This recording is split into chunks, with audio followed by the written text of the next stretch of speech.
Le Mistral s'étale dans les plaines de la Camargue et de Provence pour enfin se perdre en Méditerranée. Le Mistral, c'est aussi l'un des trains les plus célèbres du monde.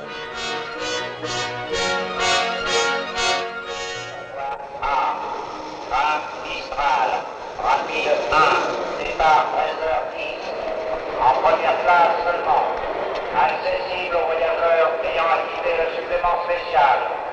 Sur voie A, pour Dijon, Lyon, Valence, Avignon, Marseille, Toulon, Saint-Raphaël, Cannes, Antibes, Nice. Voiture Pullman, bar et restaurant sur le parcours Paris-Nice.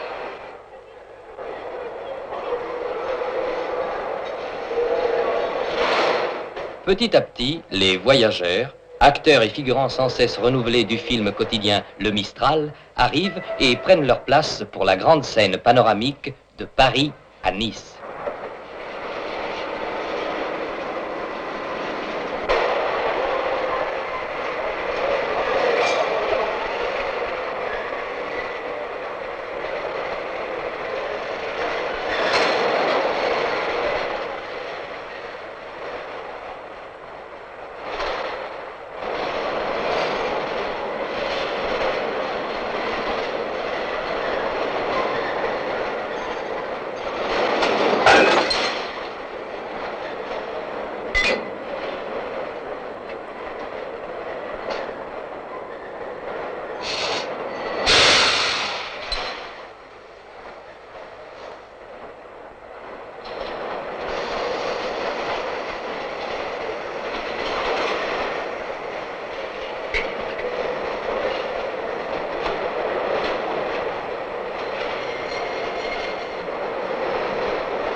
« 13h05.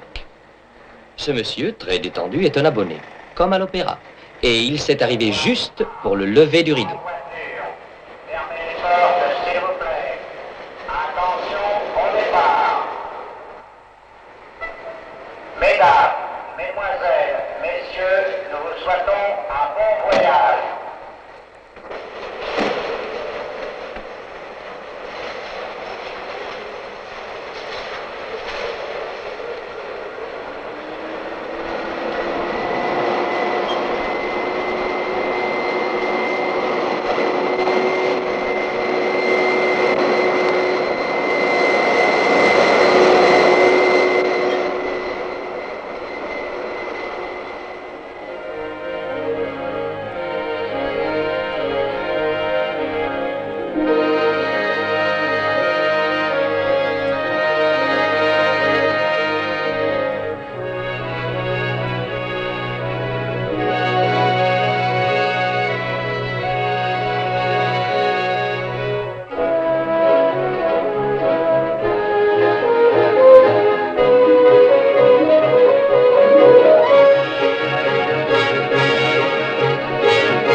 Impassibles et confiants, le conducteur, maître à bord, et son aide.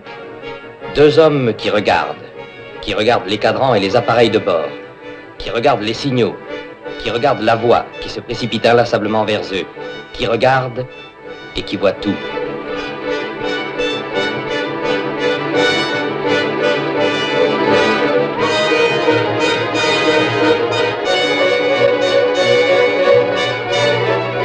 « 150 km à l'heure.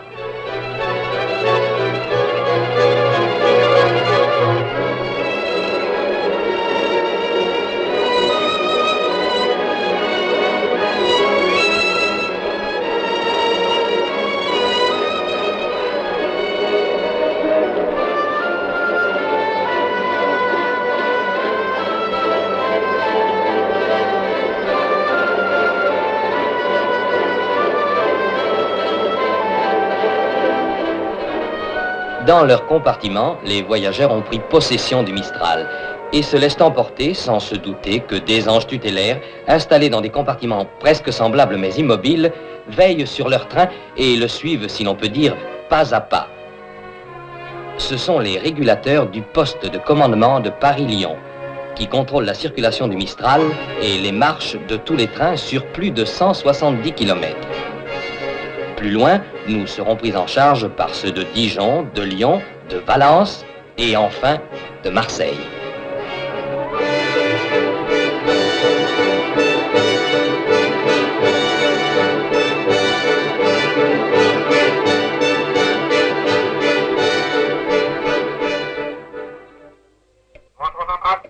Montre centrale.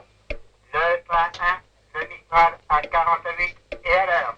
Le train 1, le Mistral à 48 et à l'heure. Terminé. Terminé.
Notre compositeur, se nourrissant de fa dièse, de si bémol et de rythmes à 4 temps, n'a que faire du wagon-restaurant.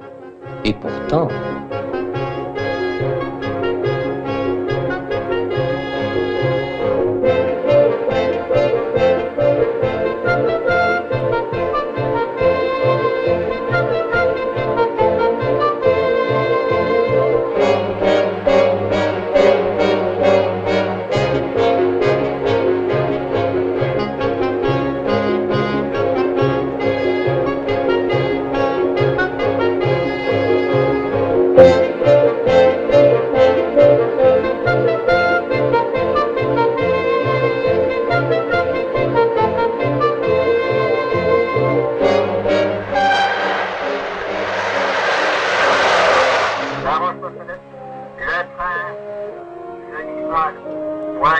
Passez à 14h18 et à l'heure. À 14h18 et à l'heure. Terminé. Terminé.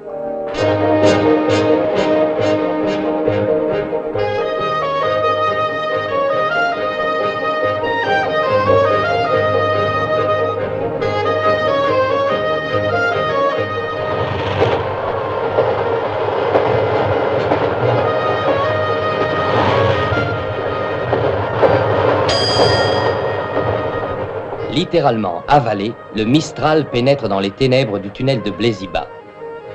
Quelques secondes plus tard, notre reporter s'y engouffre à son tour sans interrompre son travail grâce à l'éclairage fluorescent. Quant au conducteur, toujours attentif aux signaux, on peut l'imaginer ici conduisant un train de nuit. Il n'est nullement gêné par l'obscurité.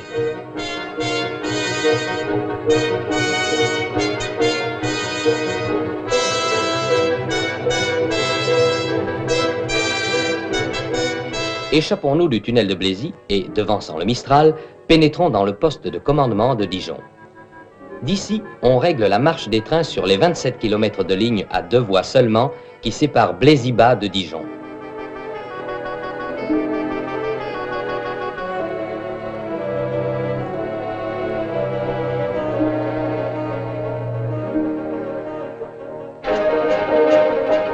Ces 2 voies sont banalisées, c'est-à-dire qu'elles peuvent être utilisées l'une comme l'autre dans n'importe quel sens de circulation, ce qui permet au Mistral de doubler un train de marchandises, de même que sur la route, les voitures rapides dépassent les poids lourds. Et cela dans des conditions de sécurité absolue. toute erreur étant impossible grâce aux mécanismes automatiques.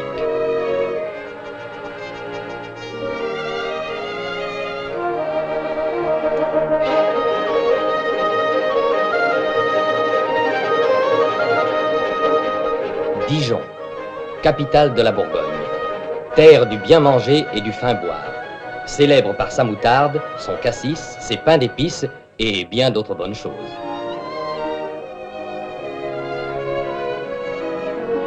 La nouvelle gare, entièrement reconstruite, accueille le voyageur dans son hall clair et d'une moderne sobriété.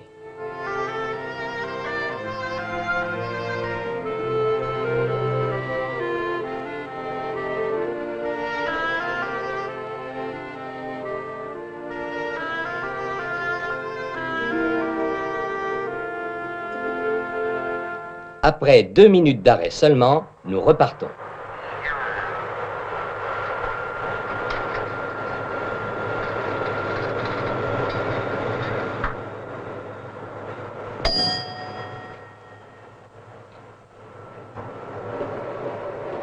Le spectacle de ces vignobles réputés ne vous inspire-t-il pas? Mais si, voyons. Là.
Ça va, nous faisons l'heure.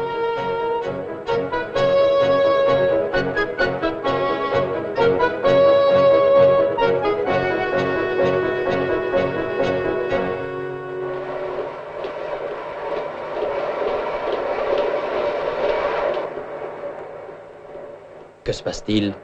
Le rail ne bat plus la mesure? Mais c'est tout simplement parce que nous roulons maintenant sur une voie équipée de longs rails soudés. Eh bien, qu'à cela ne tienne, changeons de rythme et écrivons un largo.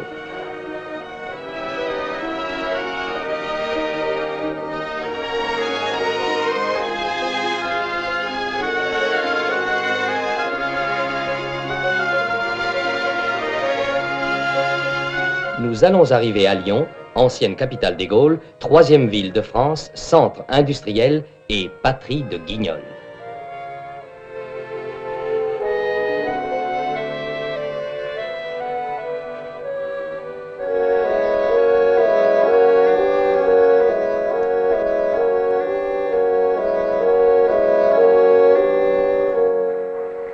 Ici Lyon-Perrache, 4 minutes d'arrêt.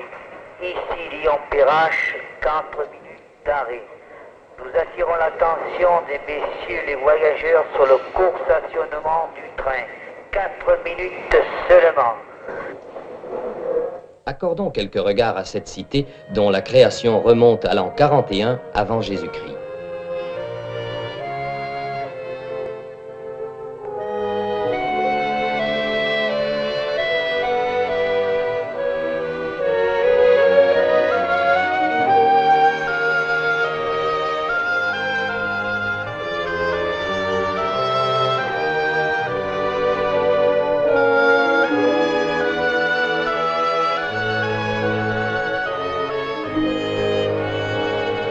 Nous quittons Lyon à l'heure précise pour foncer maintenant vers Valence et Avignon en suivant les bords pittoresques de la vallée du Rhône.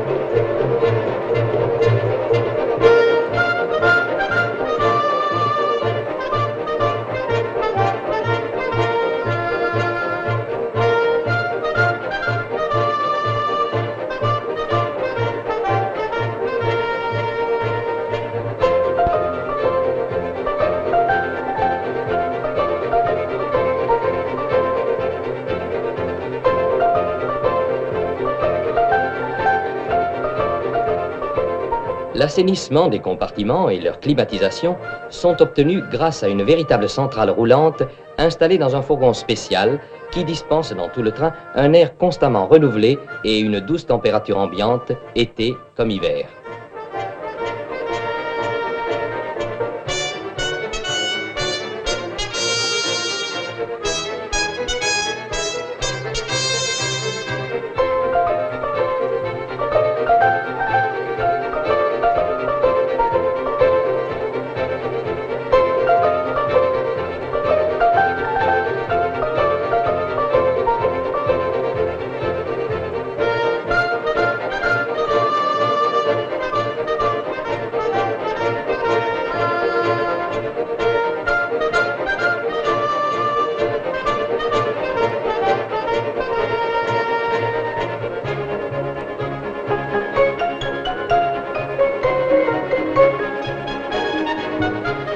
Chaque jour, à la même heure et au même endroit, les deux Mistral, le descendant et le montant, se croisent sans jamais faillir au rendez-vous.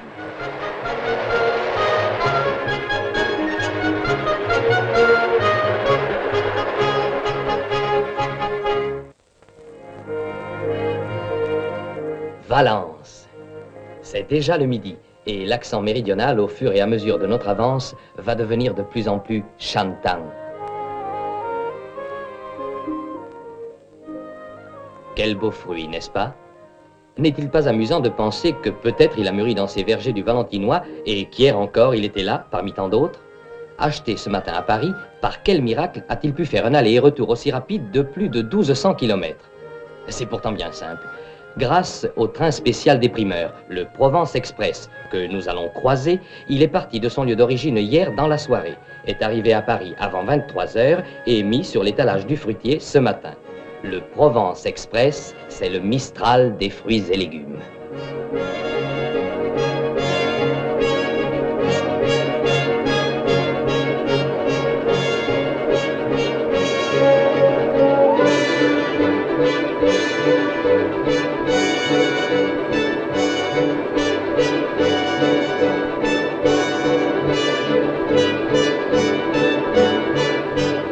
Après avoir contemplé le pittoresque, notre rédacteur itinérant ne peut s'empêcher de noter au passage les grandes installations hydroélectriques qui, par leur barrage, ont fait du Vieux-Rhône un des plus jeunes et des plus grands producteurs d'énergie.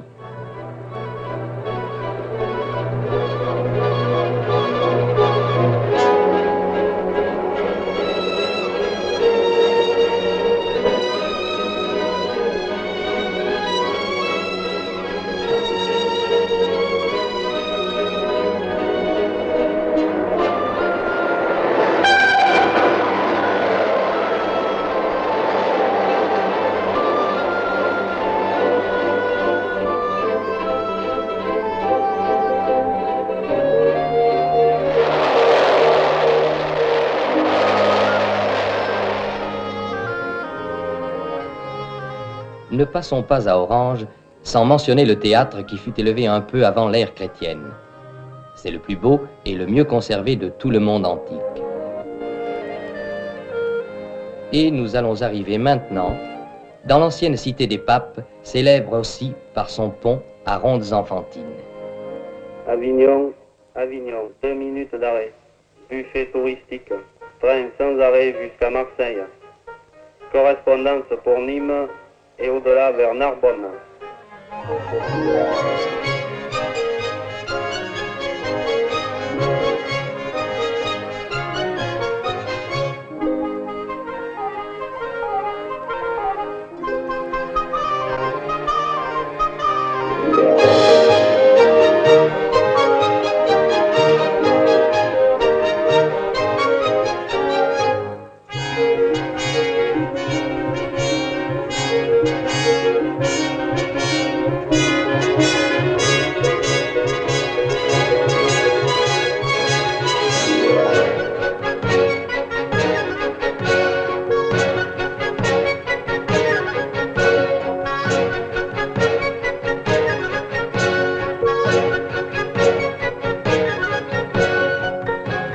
Entre Arles et Miramas, c'est la Crau.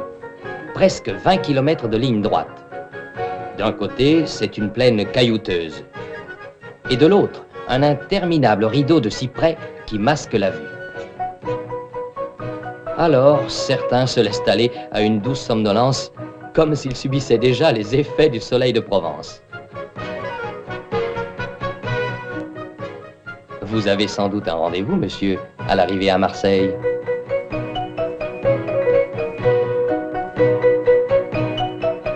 Marseille, 25 siècles d'histoire en font la première en date des grandes villes françaises.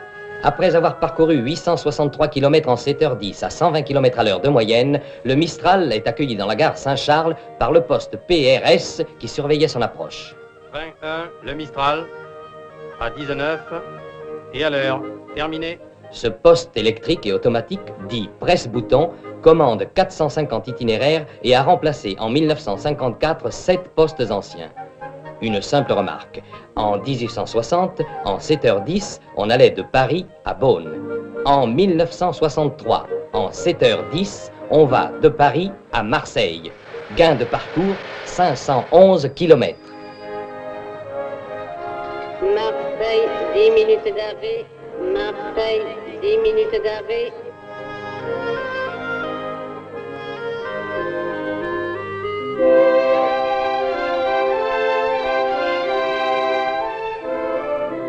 Dans la gare Saint-Charles, à l'Office d'information de renseignement et de tourisme, d'aimables hôtesses accueillent les voyageurs.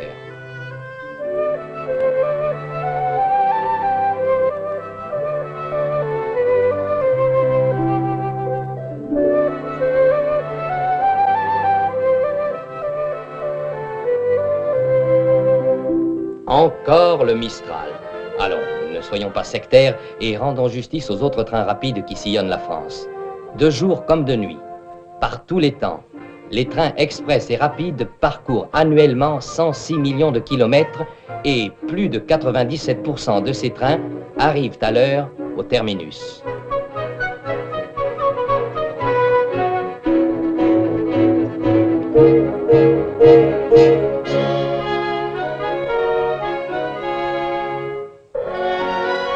Marseille.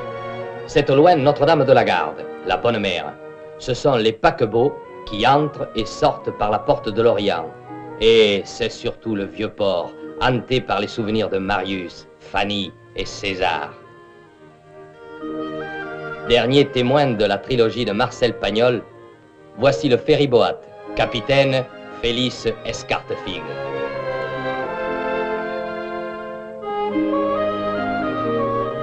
Nous voici de nouveau dans la gare Saint-Charles car notre voyage n'est pas encore terminé.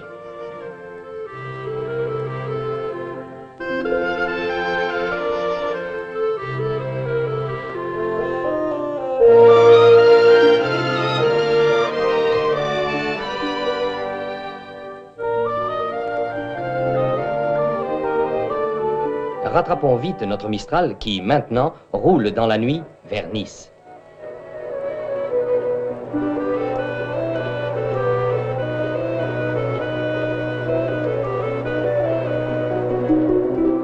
Lorsque, pour la première fois, on fait ce voyage, on cherche évidemment à voir la Côte d'Azur.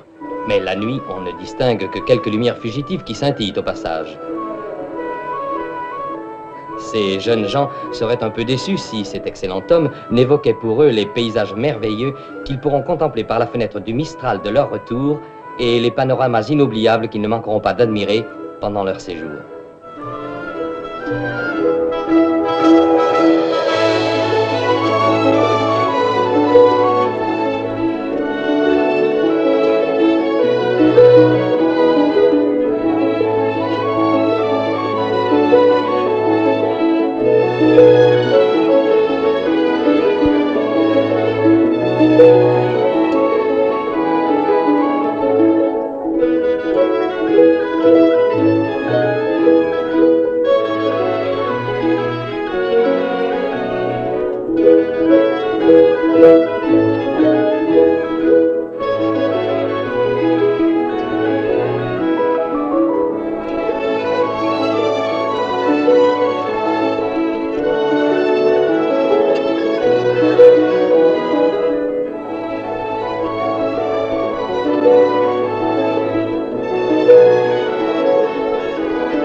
Et c'est la fin d'un bon voyage. Le rideau va tomber sur les dernières scènes de cette pièce à grand spectacle qui fait arriver le Mistral dans une apothéose digne de lui, Nice, un soir de carnaval.